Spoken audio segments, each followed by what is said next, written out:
po sa ating lahat. Morning. Good morning po sa atin. Muli, purihin natin ang Panginoon sa umagang ito dahil siya po ang nagbigay sa atin ng pagkakataon sa umagang ito upang tayo ay magkasama-sama at sambahin siya at itaas ang kanyang pangalan. Muli, purihin natin ang Panginoon dahil ihanda po natin ang ating mga puso't isipan sa pagsamba sa ating Diyos, sa pag-awit, sa panalangin, sa pagbigay at sa pakikinig ng kanyang salita. Sa Diyos po ang kapurihan at kaluwalhatian. Tumayo po tayong lahat para sa ating call to worship and opening prayer.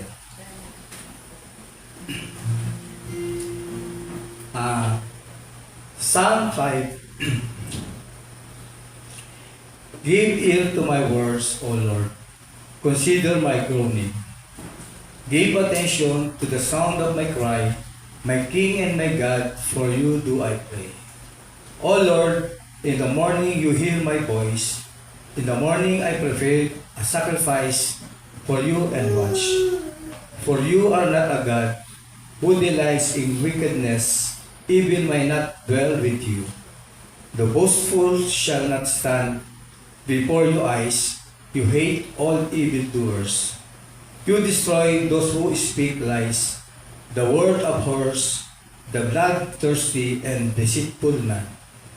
But I, through the abundance of your steadfast love, will never your house.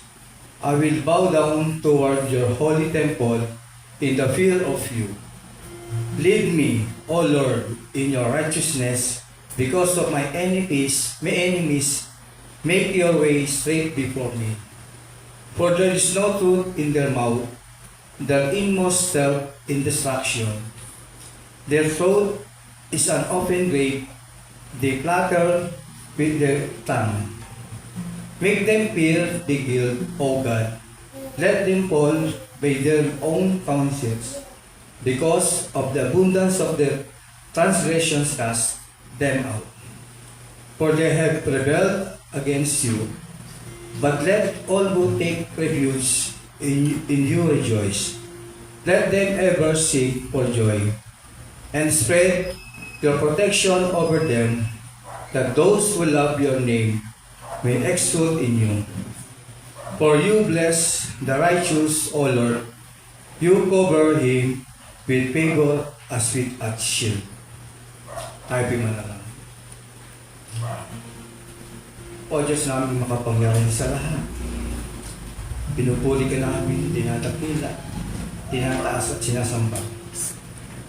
Panginoon, tunay nga na ikaw ay makapangyarihan dahil ikaw po ang Diyos na tagapagligtas at Diyos na likha ng lupa at langit. Panginoon, kami po ay lumalapit sa umagang ito at humihingi po ng patawad sa inyo. Kung ano po ang aming nagawang pagkakasala sa araw-araw, ito na po ang magbigay ng patawad sa amin upang kami ay karapat-dapat sa iyo. Panginoon, salamat Panginoon sa pag-ibig at katapatan na iyong binibigay sa bawat isa. Salamat din Panginoon sa mga pagpapala na aming natatanggap sa araw-araw dahil sa aming proteksyon sa aming pamilya. Panginoon, salamat din Panginoon sa pagtubos sa aming mga kasalanan. At ikaw po ang pinako sa krus upang kami ay mailigtas, Panginoon. Dalangin namin Panginoon na sa araw nito Panginoon na ikaw lamang ang aming itataas at wala nang iba, Panginoon. At ang presensya mo at ang salita mo lamang ang aming makinig sa umagang ito. At wala nang iba, Panginoon. Kaya, Panginoon, ibinabalik lamang namin sa iyong mataas na pagsamba sa matamis sa Panginoon Jesus na aming tagapagligtas. Amen. Ngayon po ay inaanyahan ko po ang lahat upang umawit ng pagsamba sa ating Panginoon sa pangunguna po ng ating music team. Sabay-sabay po natin itaas ang pangalan ng ating Panginoon.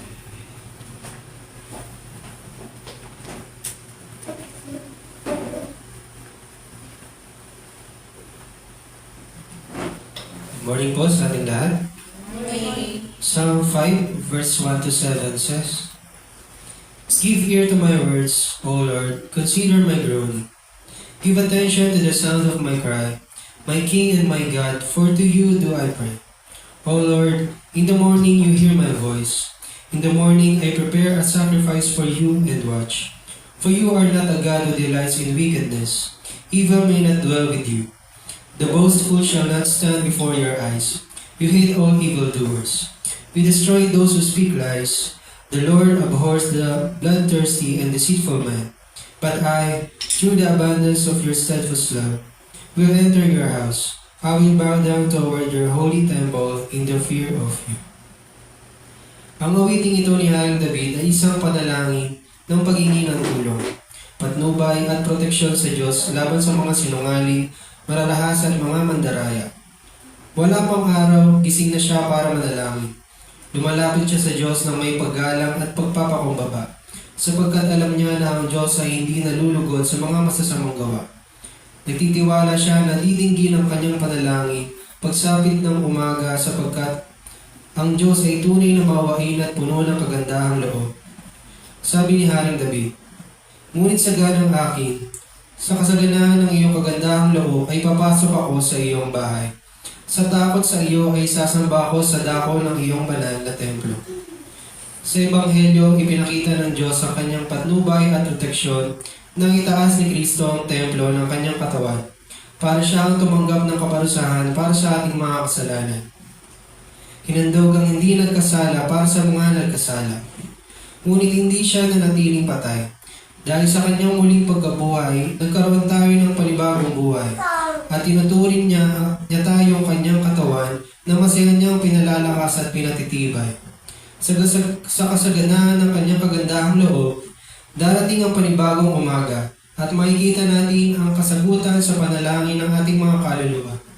Ang pumasok sa banal na lungsod, na doon ay walang templo sapagkat ang Panginoong Diyos na makapangyarihan sa lahat at ang Kordero ang pinakatemplo roon.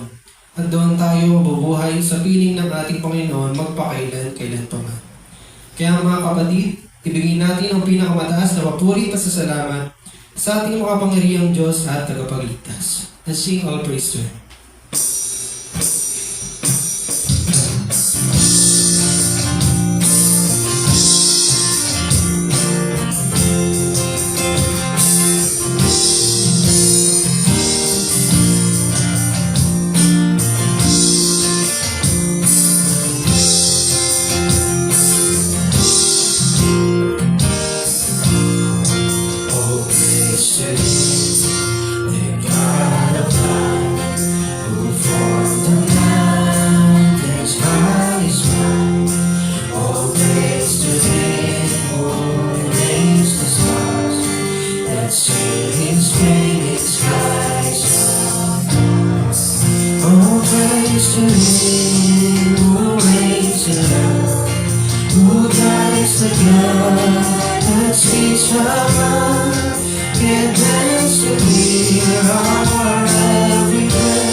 The Son, the servant.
Spirit now. Hearts melt within, our hearts belong to you. Triumph, God we raise, in loving hearts all praise. To God is Son and Spirit now. Hearts melt within, our hearts belong to you. Triumph, God we raise, in loving hearts all praise.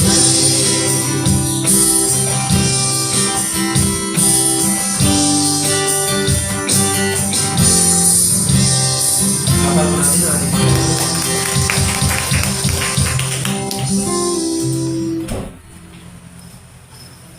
Sige, ask the Lord.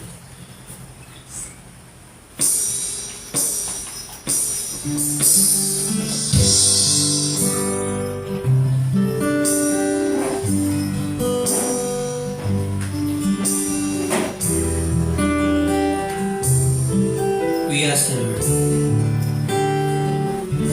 We ask the Lord that we might grow in faith and love, and that we praise might more of His salvation know, and seek more earnestly His face, 'cause He will taught us steps to make, and He rejoiced us as a prayer, but He has been in such a way as almost true as to despair.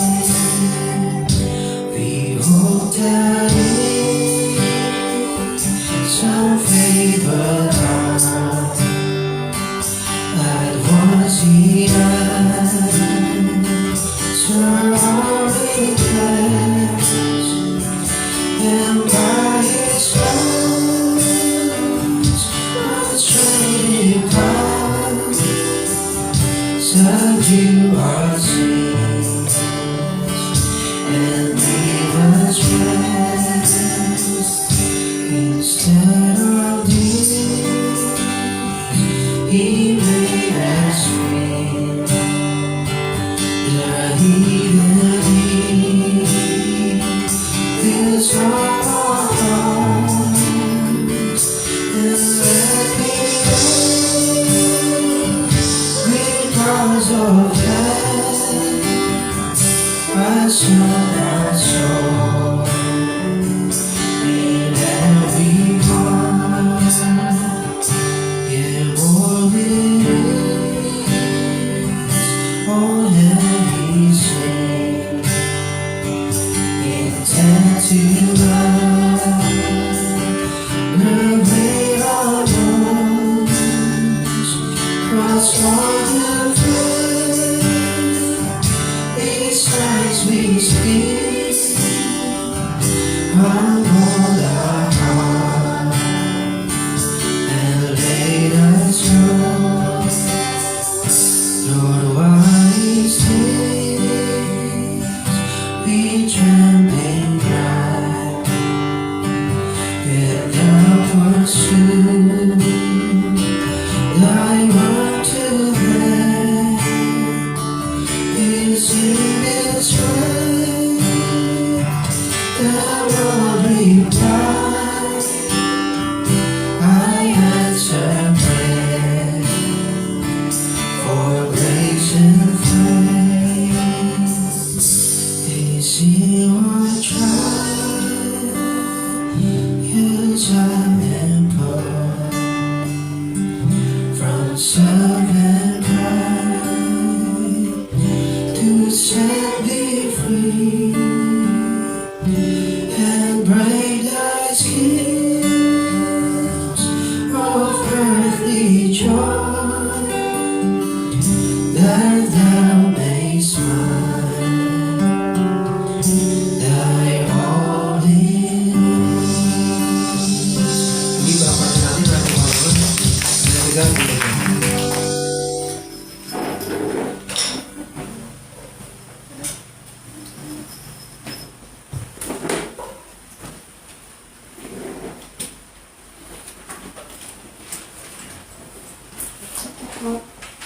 Good morning.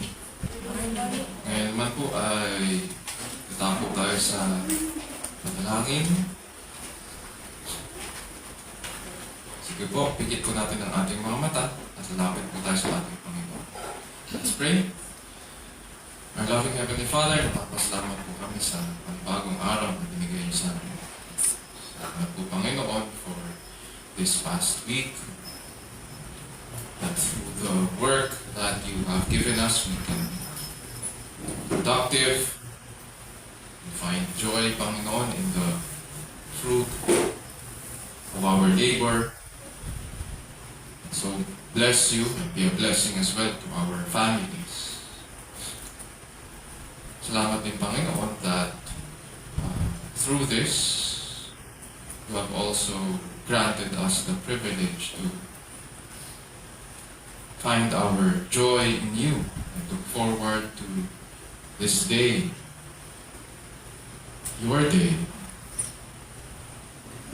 so we can bless you and lift your name on high.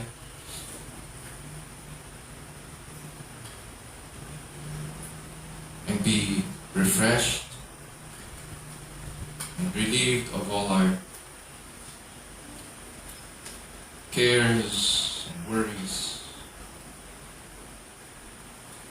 And rest in you. O Lord, we come to you with humble hearts. We seek your will.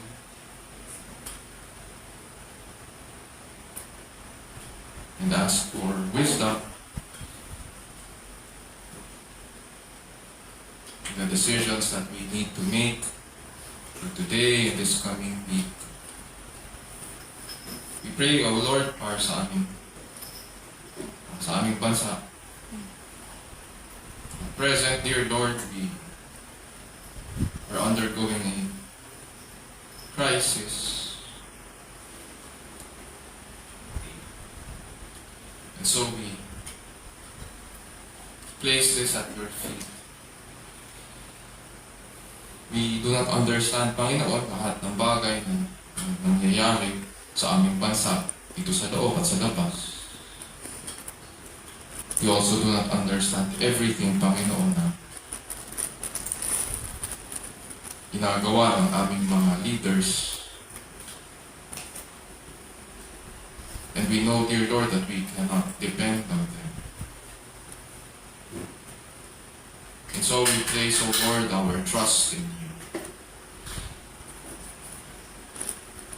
Because you see all things, you know all things, you understand all things, and you rule over all, above all powers and rulers, above kings and authorities. It is your throne that sits above all. And because you rule over all, and because you are sovereign, this is what keeps us content as we go about, Panginoon, our lives each day. And this is also what keeps us asleep at night. And for this we are thankful.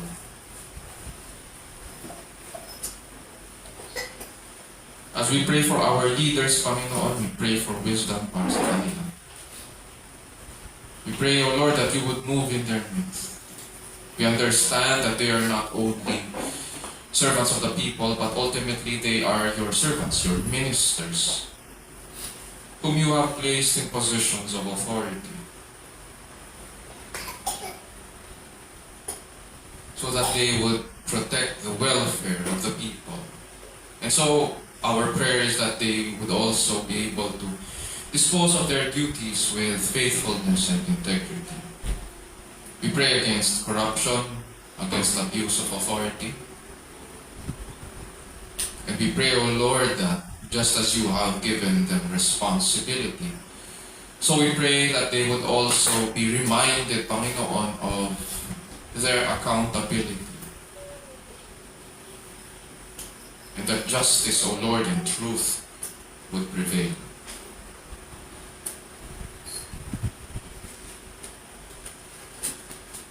O Lord, we also pray for our brothers and sisters in government who continue also to minister your word, continue to teach and preach.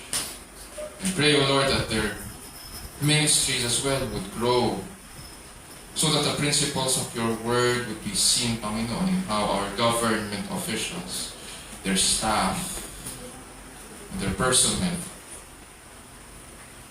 conduct their day-to-day activities and how they transact with the citizens. Indeed, dear Lord, we desire truth. We desire to see the principles of your word being applied.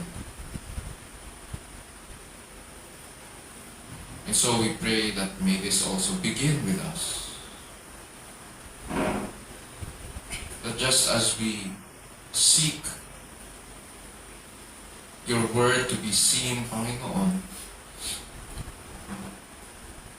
in the lives of others, so we also seek, O Lord, and ask for your help. That we would mortify our sins daily and seek to walk in the light of your word.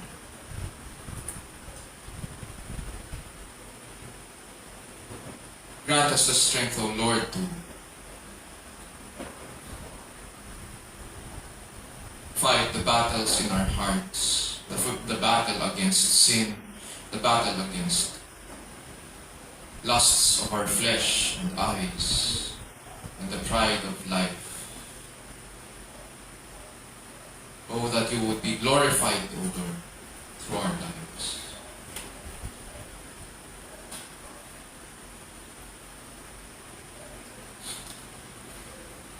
O Lord of all and head of our church, we pray, O Lord, as well for our ministry. We are thankful, O Lord, for the stewardship that you have placed in our hands. And at the same time, we also pray, O Lord, for the growth of each one. That we would be faithful, Panginoon, sa mga ministries that you have given us. To teach, to preach, and make disciples of all nations. That as your church, as your body, we would continue in baptizing them in the name of the Father, and of the Son, and of the Holy Spirit, teaching them all the things that you have commanded us to do, while holding on to the promise that you would be with us until the end of the age. And so we pray, dear Lord, that we would be faithful in pointing one another to you. Just as you have opened our eyes to the truth, so we pray that we would be faithful in preaching to them, and sharing them the good news of Christ, so that their eyes would be opened. For your word has said, faith comes by hearing, and hearing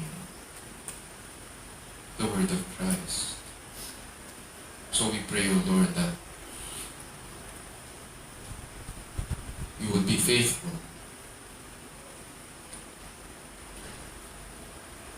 in passing down your word, Panginoon, to our families, to our students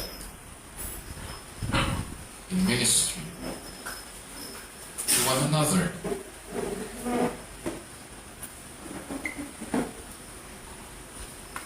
So that we would grow up in Christ, that we would grow strong as your body.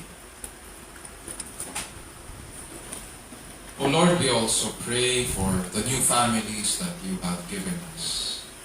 that through them, O Lord, we can disciple one another.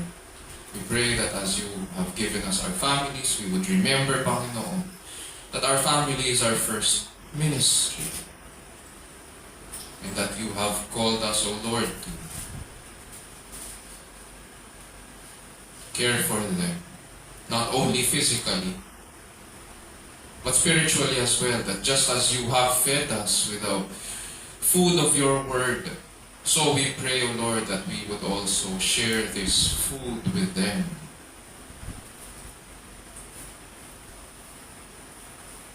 So that hungry souls might find joy in you. That just as you have called us to come, taste and see that the Lord is good, so we pray, O Lord, that we would be also faithful in making that call to others as well. Indeed, O Lord, we are thankful also that you have included us, that you have given us the privilege, Panginoon, to be part of your mission in gathering your people until you return. So we pray, O Lord, that we would be faithful in planting the seeds of your word among your people. That just as you call them, we pray that they would respond.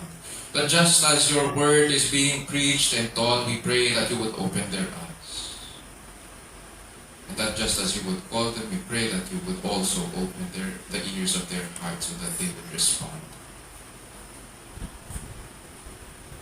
Grant us, O Lord, to be faithful in the ministry that you have given us.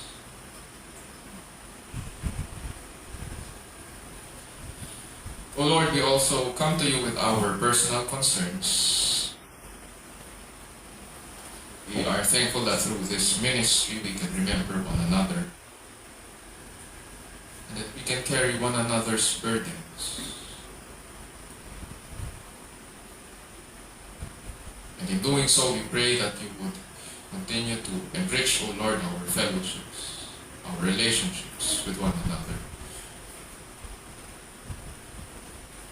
Seeing this as a display, O Lord, of what it means to be united in Christ, just as you have united us in one body. So we pray, O Lord, that this would be displayed in how in our fellowships and relationships with one another. O Lord, we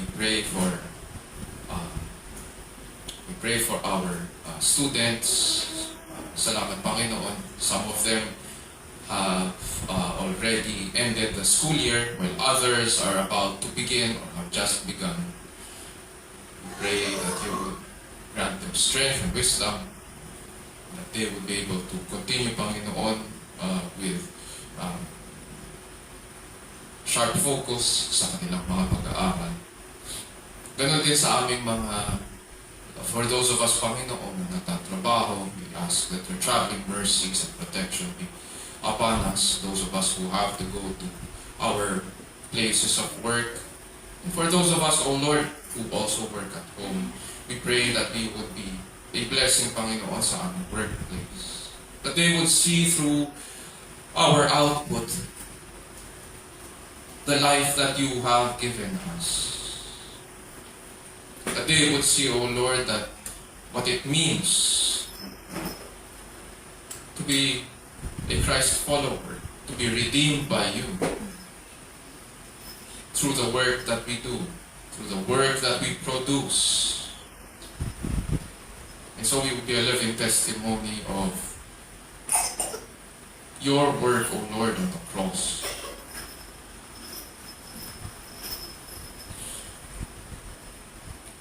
We also ask, dear Lord, that may you grant healing to those of us, Panginoon, na may allergies at may mga sakit during this time, Panginoon. Some of us have cough, yung iba merong mga cold. We pray, O Lord, that you would extend your healing hands upon us.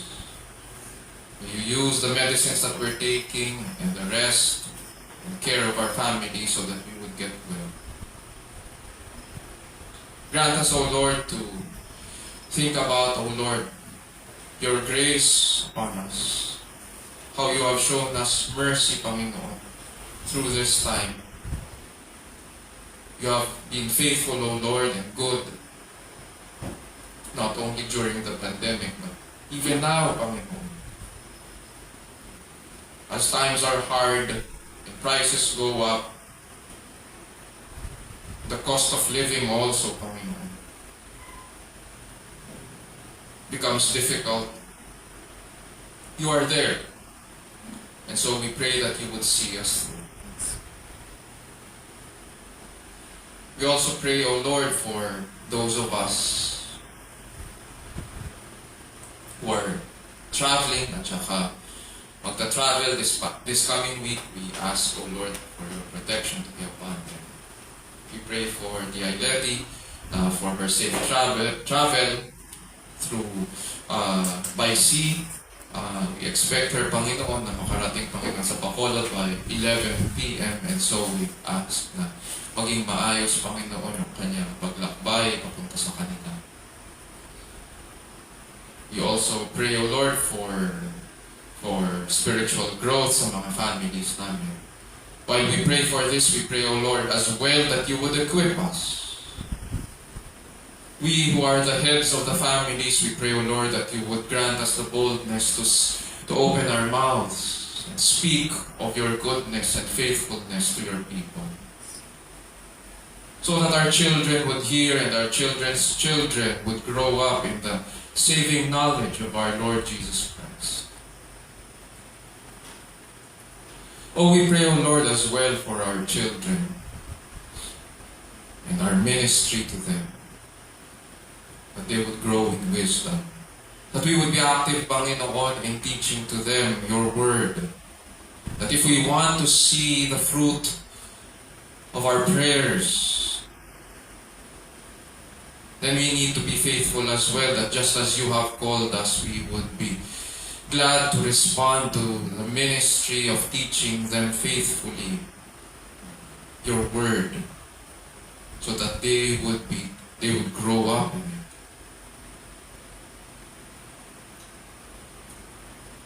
Your word says that we ought to train our children in the way they should go, so that when they are old, they would not depart from it. So we pray, dear Lord, that we would take an active part in this. Dear Lord, we also pray for those of us na who are expecting na may mga appointments this coming week. We pray for wisdom sa aming mga kakausapin. We ask, O Lord, that you would teach us the things we need to say, and that we would be firm in showing, dear Lord, you the wisdom that comes from you, righteousness as well.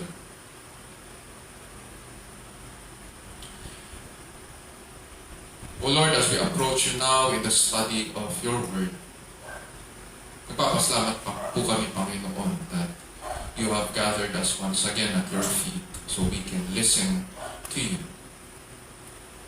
Open our eyes, O Lord, that we would see your beauty and majesty and all and your excellencies. And in doing so, we pray, O Lord, that we would be enamored, attracted to approach you, to bless your name. We pray that you would also open the ears of our hearts so that we would hear your call and respond. And in doing so, we pray, O Lord, that you would speak to us. May your Spirit help us apply the principles of your word in our lives. And in so doing, we pray that you would change us and we would be changed. And this we pray in Jesus' name, our Lord and Savior. And all of God's people will say, Amen. Amen.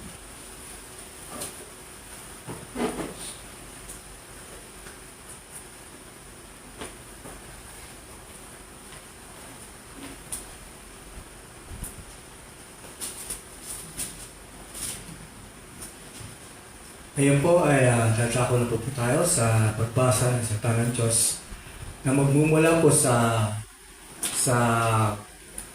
Psalm 66 verses 18 and Proverbs 15 verses 29. Sa panguna po ng ating kapatid na si Ronel Salen, tumayo po tayong lahat bilang pag-aaral ng salita ng Diyos.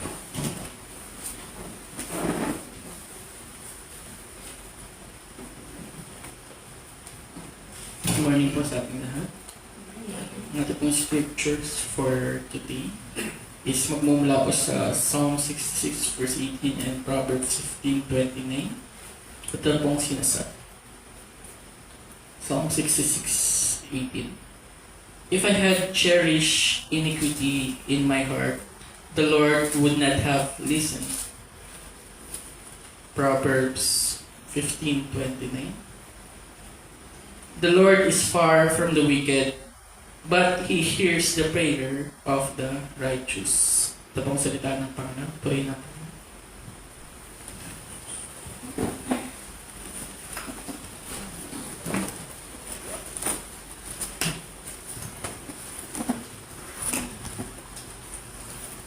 Tunay nga ang salita ng Diyos ay katotohanan at ito ay kanyang pinasihan.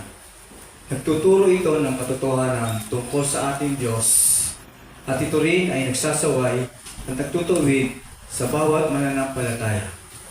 Sinasanay tayo nito kung paano ang matuwid na pamumuhay ayon sa kanyang kalooban at kung paano ang tamang pagsamba sa tunay at nag-iisang Diyos. Ayon po yan sa 2 Timothy chapter 3 verses 16 to 17. Ngayon po ay hihatid sa atin ng ating pastor na si Pastor Raymond Benser ang salita ng Diyos mula sa ating binasa sa Psalm chapter 16 verses 66:18 and Proverbs 15:29. Nawa ang banal na Espiritu na siyang kumilos at tumulong sa atin sa araw nito upang makita natin ang kagandahan at katakilaan ng kanyang salita at ang ebanghelyo ng ating Diyos at tagapagligtas na si Yesu Kristo.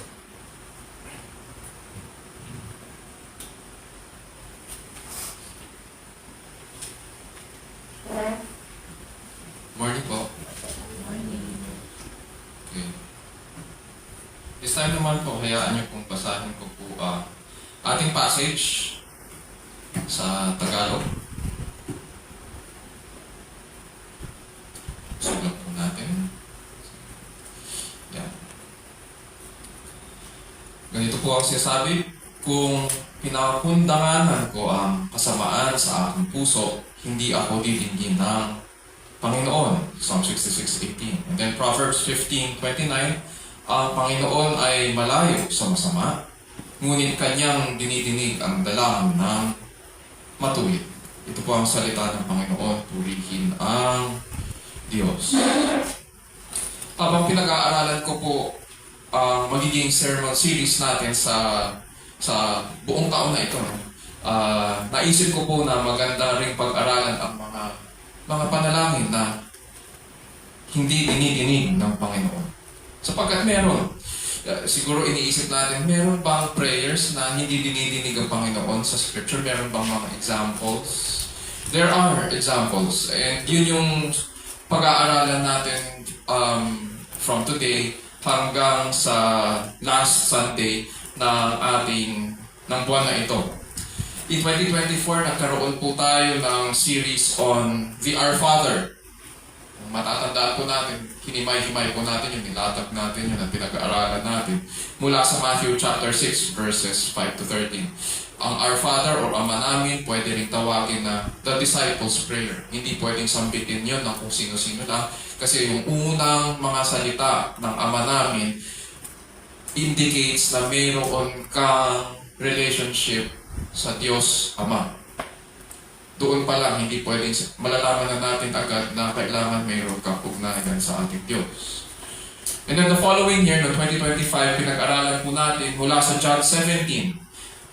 verses 1 to 26, ang panalangin ng ating Panginoong Jesus sa halamanan ng Getsemani bago siya mamatay. Ito yung great or high priestly prayer ng ating Panginoon para sa, hindi lamang para sa kanyang mga apostol, kundi para sa lahat ng mananalig sa kanya for all time. Yun yung panalangin niya. And so starting today until April 26, pag-aaralan natin ang warnings ng Scripture ukol sa mga problematic prayer. And 3 Sundays natin pag-aaralan ito. For today, ang pag-aaralan natin ay Psalm 66:18 at saka ang Proverbs 15:29 as an introduction. Ang title ng ating sermon sa umagang ito ay Beware of Praying While Relishing Sin. Sa paragraph 6 ng ating VBM Statement of Faith, number 10, sinasabi na ang prayer po, define muna natin kung ano pa ang prayer. Ang prayer po is our humble response to the knowledge of God, our Father in Heaven. Kilalaan muna natin ang Diyos. Kailangan siya ang magpahayag sa atin. Yun yung unang requirement. You cannot pray nang hindi nagpapahayag ang Diyos. It is always God who initiates and we respond to Him. God reveals Himself so that we can talk to Him, so that we can pray to Him. You cannot pray to someone you do not know.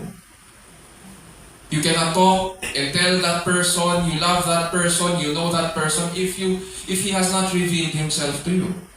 Nakabatay ito sa tamang pagkilala, therefore, natin sa Diyos ay sa Kanyang salita. Therefore, ang mga nakatanggap lang ng Kanyang kapahayagan ang makakakilala ng tunay at makatutugon sa Diyos.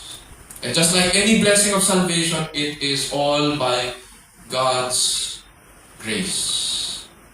Kaya tayo nakatutugon sa Kanya. Ang panalangin kanina ng ating kapatid dito, bagamat hindi kami karapat-dapat. Diba? Humihingi siya ng tawad at gawin tayong karapat-dapat sa Kanyang harapan. Everything is by God's grace. Ngayon, kung mayroong tamang pagdalangin o pakikipag-usap sa Panginoon, mayroon ding mali. Kung may tama, mayroong mali. Mahalagang pag-aralan ito para alam natin kung ano yung dapat nating iwasan. Diba? Kung ano yung hindi nakalulugod sa harapan ng Panginoon. Halimbawa na lang, sa Psalm 139, pagkatapos ilarawan ni Haring David ang pagiging all-knowing at ever-present ng ating Panginoon, ganito yung naging conclusion niya. Na hindi siya maaaring magtago mula sa Panginoon at wala siyang maitatago sa Panginoon. Ganito ang tugon niya sa kapahayagan ng Diyos. Psalm 139 verses 23 to 24. Search me, O God, and know my heart. Try me and know my anxious thoughts. And see if there be any hurtful way in me, and lead me in the everlasting way. Meron pang ang hymn na kinompose mula dito sa dalawang verses na ito ng Psalm 139 verses 23 to 24. Na ang title ng hymn na yun ay Search Me, O God. And so dito sa psalm na ito, he did not permit na he did not presume si Haring David na wala siyang kasalanan sa harapan ng Panginoon. Hindi rin siya nagmalaki sa harapan ng Diyos na alam niya ang kanyang ginagawa. Bagkus, anong ginawa niya? Umamin siya, nag-confess siya na kailangan niya ang patnubay ng Diyos sa daan ng walang hanggan. Dinalangin niya, therefore, nasiyasatin siya ng Diyos. Sa ating pag-aaral sa umagang ito, panalangin ko po na matulungan tayo makilala ang Diyos at kung ano ang dapat na ating iwasan kapag tayo lumalapit sa Kanya sa panalangin. Sa ganitong paraan, nalalaman po natin yung mga kailangan nating paghandaan at gawin sa pananalangin para makatugon po tayo sa maayos na pamumuhay sa harapan ng Diyos, sa ilalim po ng kapangyarihan ng Diyos at para po sa kalwalhatian ng ating dakilang Diyos. For this morning, ganito ang magiging tanong natin sa Scriptures. Why do we need to examine our hearts when we come to the Lord in prayer? Why do we need to examine our hearts when we come to the Lord in prayer? Bakit ba natin kailangang siyasatin ang ating mga sarili bago manalangin? Or bago dumulog, bago lumapit sa Panginoon? Which leads us now to sa Psalm 66, verse 18. Ang passage natin ay magmumula sa aklat ng mga awit at sa mga kawikaan or proverbs. Itong dalawang aklat na ito ay bahagi ko ng wisdom and poetry literature ng banal na kasulatan. Sa ancient Israel, ang aklat po ng mga awit ay ginagamit sa pagsamba sa Diyos. Ito po yung song book or pwede rin natin sabihin the prayer book of the Bible. Hindi natin alam ngayon kung sino ang sumulat ng Psalm chapter 66. But what we do know is that sinulat ito ng mga aawit para tawagin ang lahat ng tao na purihin ang Diyos sa kanyang kamangha-manghang gawa. And so he begins itong chapter na ito, he begins his song, he begins his prayer sa pagkwento ng katapatan ng Diyos at sa pagligtas sa kanila. Ang lahat ng kanilang paghihirap at pagsubok na kanilang na dinadaanan ay para patunayan sila at pakabanalin sila. At naintindihan niya yun. At dahil Diyos din ang nagdala sa kanila sa dakong payapa, ang mga aawit ngayon ay maghahandog ng mga susunugin at papuri sa Panginoon at pagbubunyi sa Kanya. God's saving work became for him a source of joy and praise. At ngayon tutukarin niya ang kanyang pangako sa Diyos na siya ay maghahandog. And before siya maghandog, nagbigay siya ng panalangin. Sa gitna ng kanyang mga papuri, dumaing siya. Lumapit siya sa Panginoon at binigay niya ang kanyang panalangin. Sabi niya sa verse 17, I cried to Him with my mouth, and He was extolled with my tongue. Kadalasan kapag pinag-uusapan ng panalangin, ang unang-una pumapasok sa ating isipan natin, or agad-agad na pumapasok sa ating isipan, ay request. Panginoon, pagalingin mo si ganyan. Request agad. Panginoon, gusto kong pumasa sa aking exam. Panginoon, patnubayan niyo po ako. Panginoon, nawa maging maayos ang aking first day of work. Pero dito sa verse 17, as the psalmist begins yung kanyang panalangin sa Panginoon, sabi niya, I cried to Him with my mouth. Malakas niyang binigay sa Panginoon yung kanyang prayer. At ano yung prayer na yun? Was it a request? Sabi, and He was extolled with my tongue. Bagamat hindi niya sinabi kung ano yung exact words na lumabas sa kanyang bibig, sinasabi dito ng mga aawit na ang kanyang dalangin ay papuri sa Panginoon. Hindi request.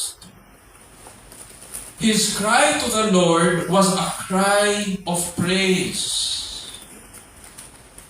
He was extolled with my tongue. Itinaas niya ang Panginoon, ang kanyang daing. Ay itaas ng Panginoon ang kanyang sarili, ang kanyang pangalan. Pagkatapos nito, nag-reflect ngayon ang mga awit doon sa nature ng panalangin. In verse 18, sabi po niya, if I regard wickedness in my heart, the Lord will not hear. Even if yung panalangin na yun ay praise. If there is, sabi niya, if there is wickedness in my heart, the Lord will not hear. Ang mga salitang if I regard wickedness sa original language ay nangangahulugang to see iniquity. Yung ginamit kanina dito ng ating kapatid sa kanyang Bible, iniquity ang gamit na salita. Or sin. Or wickedness. Sabi dito, sa original language, nangangahulugang itong nakikita mo yung kasamaan. At hindi lang nakikita yung kasamaan, kundi nasisiyahan ka pa. Nasa harapan mo ang kasamaan. Kitang-kita mo. It is right before your eyes. Therefore, alam na alam mo. Alam na alam mo na kasamaan yun. Alam na alam mo na kasalanan yun. At wala kang ginagawa. Bagkus, nasisiyahan ka pa sa kasamaan. Dalawa lang naman yun eh. Nakita mong masama, alam mong masama, ang tanong, anong ginawa mo? Meron ka bang ginawa o wala kang ginawa? Bakit ba nasabi ng mang-aawit ng kasalanan ito? Sapagkat alam niya tama. Hindi naman mag-e-exist yan kung walang tama. Sin is dependent on the good, the holy, the pure.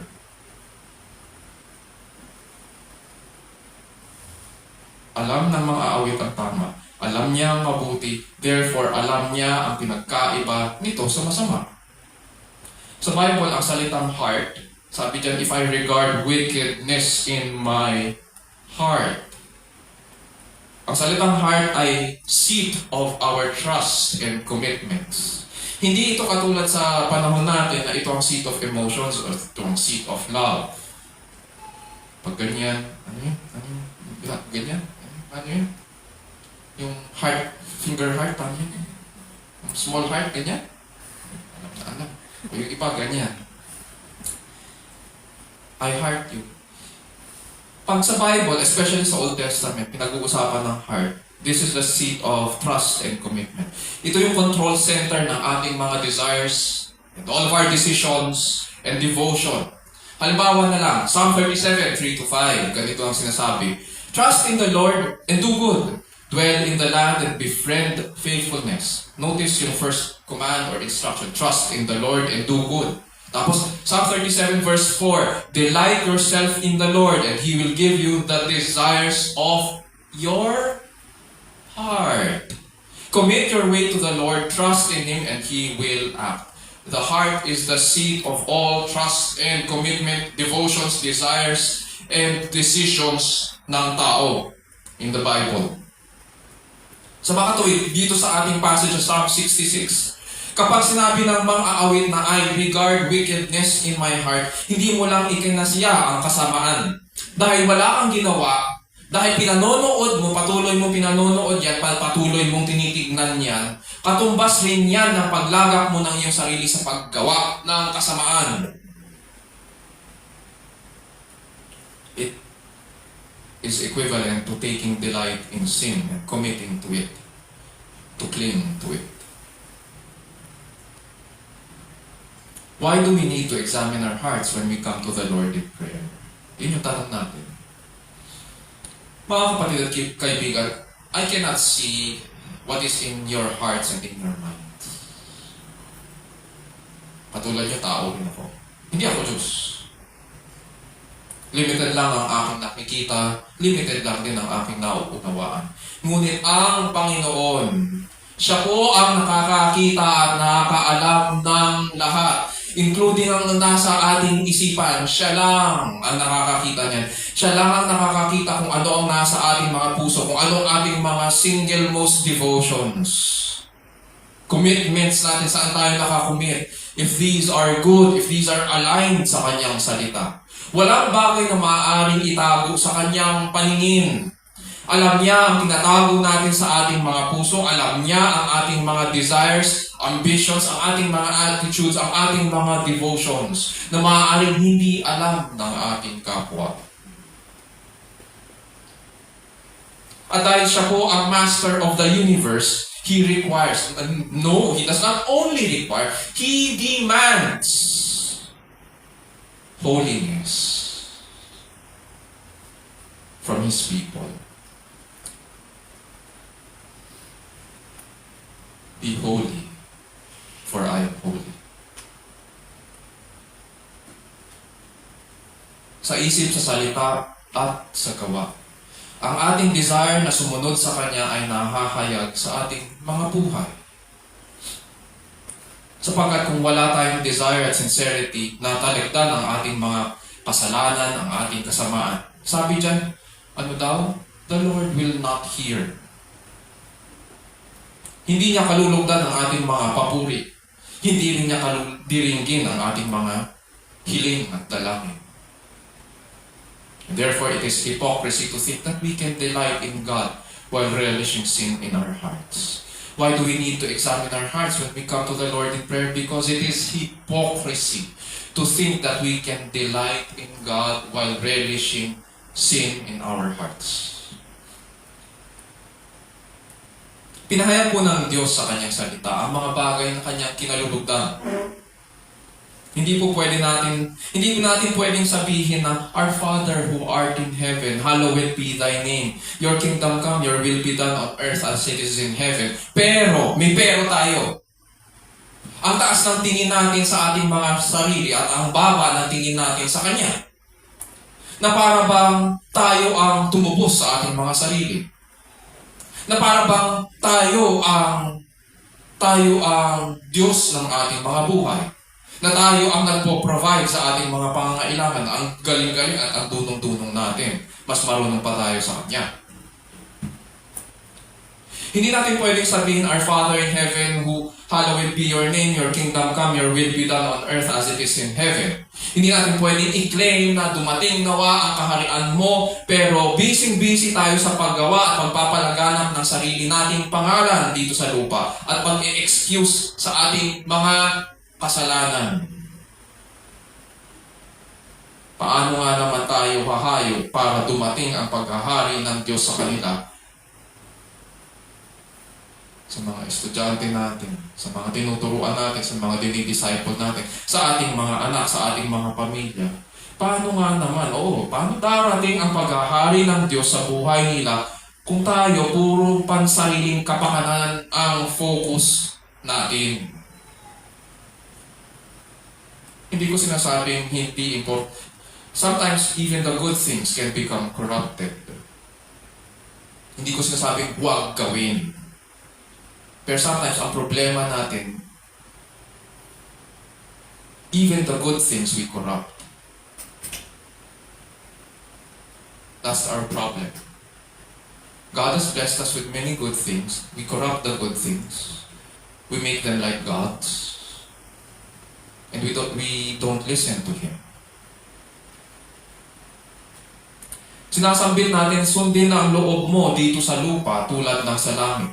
Pero hindi natin tinatalaga ng maayos ang araw ng pagsamba at pamamahinga. Hindi natin ginagalang ang ating mga magulang. Wala tayong pakundangan kung kumitil ng buhay. Wala rin tayong pakundangan kung mga lunya, magnakaw, magsinungaling, pag-imbutan ng mga bagay na hindi naman para sa atin ay pinagpala. Pati yung sa kapitbahay, pinag-iimbutan. Asawa ng may asawa, may sarili kang bahay, sa kabilang bakod ka naninirahan, doon ka natutulog. Hindi natin pwedeng i-expect na dinggin ng Diyos ang ating mga panalangin. At pagpalain tayo kung tayo ang number 1 na sumisira ng Kanyang pinahayag na kalooban. Pagkukunwari ito at hindi nalulugod ang Diyos sa ganitong pamumuhay. Sabi ng mga ngaral sa Proverbs 15:29, The Lord is far from the wicked, but He hears the prayer of the righteous. Nung bata ako, nabasa ko yung Book of Proverbs. Pero habang pinag-aaralan ko as part of the sermon, lalo na itong verse na ito, the Lord is far from the wicked. Ganito pala yung ibig sabihin nito sa original language. Ang pakahulugan pala nito ay ganito.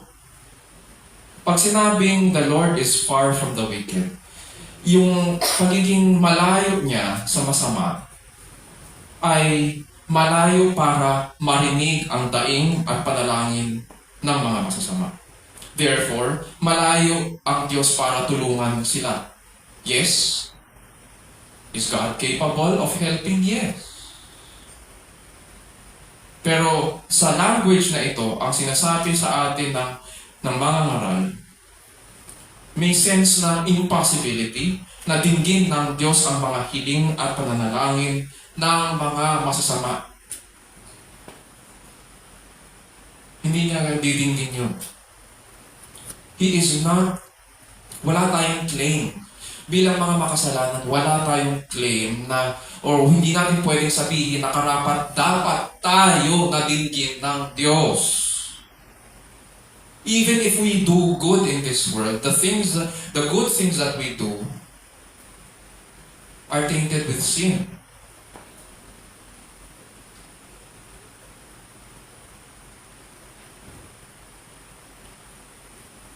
Mga kapatid, let this be a warning.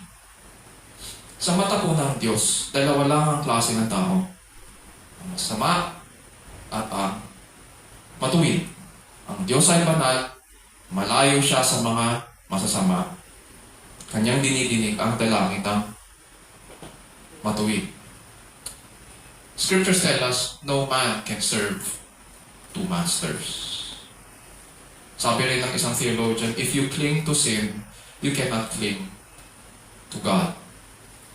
Kung tutuusin tayong mga tao, tayo yung lumayo sa Diyos. Tayo yung mga suwain. Tayo yung kaaway ng Diyos. Because of our sins and wickedness, God will not hear our prayers. But, hindi dyan nagtatapos ang scriptures. There's always that good news. But God hears the prayers of the righteous. And we praise the Lord that He hears the prayers of the righteous. Ang question dyan, sino yung righteous? Kung tayo yung makasalanan. Patatandaan po natin bago siya mamatay. Dinalangin ng Panginoong Jesus sa kalamanan na ipapakipagkasundo niya tayo sa Diyos. Sapagkat doon sa halamanan tayo, nawalay rin sa Diyos. In the Garden of Eden, that is where our first parents sinned. And it is also in the garden where Christ prayed that we would be reconciled to God. Tapos habang nakabayubay sa krus, sinambit niya, Father, forgive them, for they know not what they do. Praise be to God because He hears the prayers of the righteous. The righteous one is Christ, hindi tayo.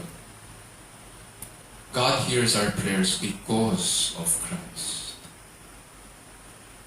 That is the gospel. Dahil sa kanyang buhay, tayo ay bininang na matuwid. Hindi lang yun. Nilinis niya tayo sa ating mga kasalanan at inilapit tayo sa Ama. Hanggang ngayon, patuloy siyang namamagitan para sa atin. Scriptures tell us, He continues to intercede for us. He continues to pray for us in the presence of the Father.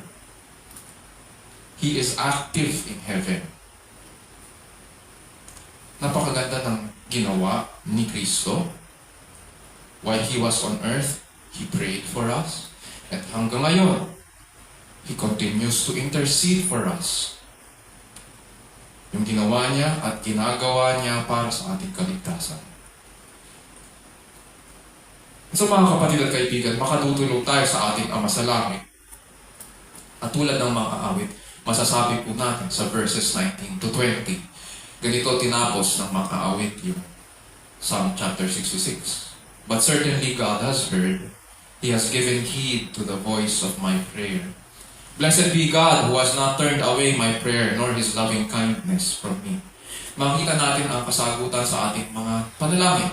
Malalaman natin na naluluwalhati siya sa ating mga papuri sapagkat tulad sa mga awit, ipakikita niya to sa atin.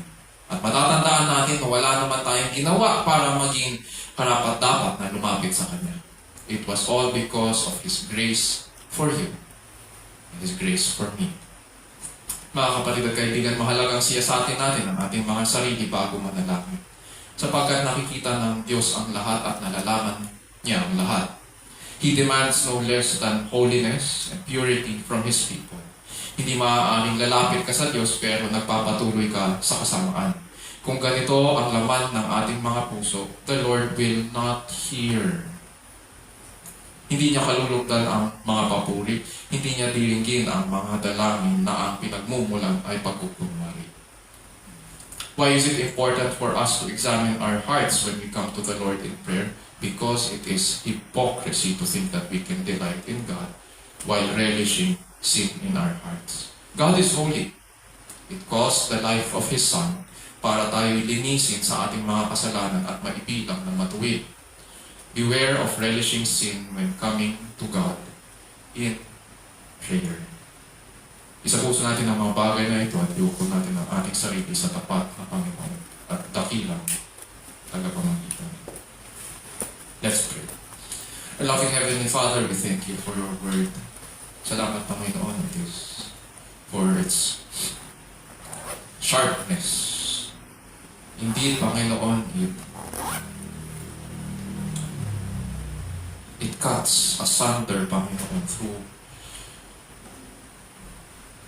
through flesh and bone.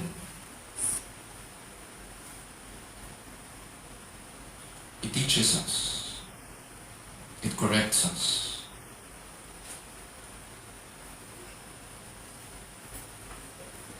It also encourages us.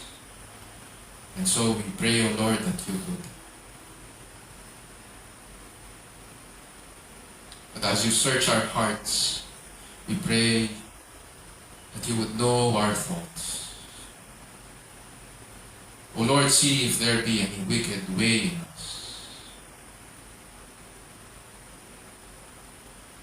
Grant us the strength, O Lord, to turn from wickedness. Grant us the strength, O Lord, to mortify our sins.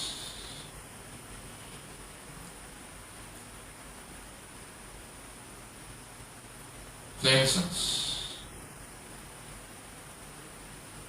And lead us, O Lord, to way everlasting. Thank you for these songs, O Lord. Because in them we find your beauty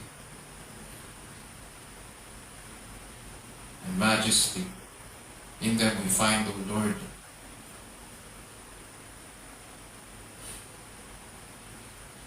your work to redeem us, your work to reach out to us,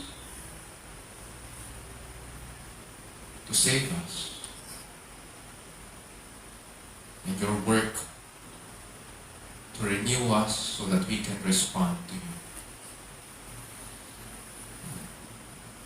And so we pray, O Lord, that we would be able to continue the life that you have given us.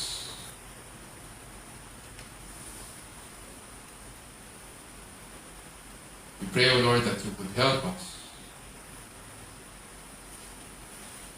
follow you.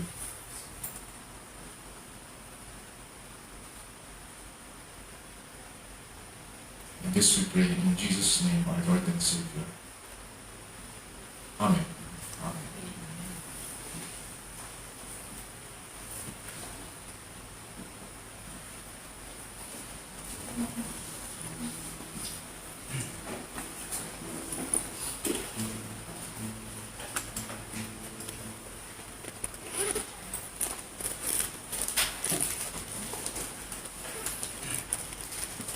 Ngayon po ay nagtapon po tayo sa bibigay tithes and offering. Basahin po natin sa Biblia, 2 Corinthians chapter 9, verses 7 to 9. Each one must give as he has decided in his heart, not reluctantly or under compulsion. For God loves a cheerful giver, and God is able to make all grace abound to you, so that having all sufficiency in all things at all times, you may abound in every good work, as it is written. He has distributed freely, He has given to the full, His righteousness and endures forever.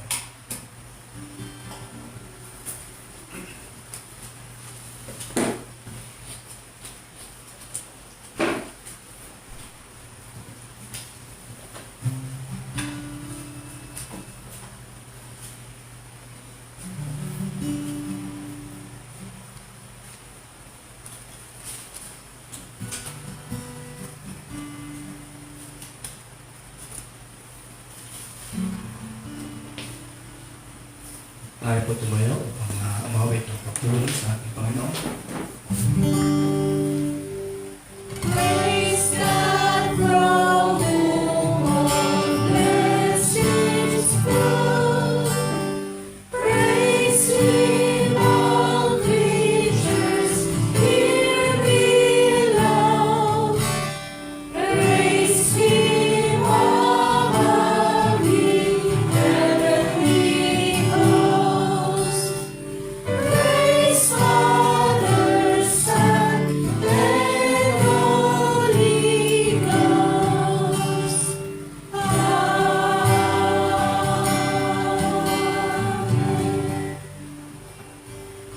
Kahit gano'n na O Diyos naming makapangyarihan sa pinupuri ka namin, tinataas ang iyong pangalan. Panginoon, kami po ay nagpapasalamat sa araw nito, sa mga nagdaang araw na kami ay ligtas at ginagabayan mo ang bawat isa, lalo na aming pamilya, Panginoon. Panginoon, nagpapasalamat din kami, Panginoon, sa wisdom and knowledge na ibinigay mo ngayon. Dalangin namin, Panginoon, na may isa pumumuhay namin ang salita at maibahagi sa mga hindi pa nakakarinig. Panginoon, salamat din, Panginoon, sa mga kapatiran na nagbigay ngayong umaga at ito ay aming magagamit sa aming mga gastusin sa aming mga iglesia. At makatulong po, Panginoon, sa mga nangangailangan. Tunay nga, Panginoon, na ng lahat ng biyaya ay nagmumula lamang sa iyo. Kaya kami ay nagpapasalamat. Kaya binabalik namin sa iyo ang matamis na papuri at pagsamba sa matamis na Panginoon Jesus na aming tagapagligtas. Amen. Mananatili po tayong nakatayo para po sa closing and benediction.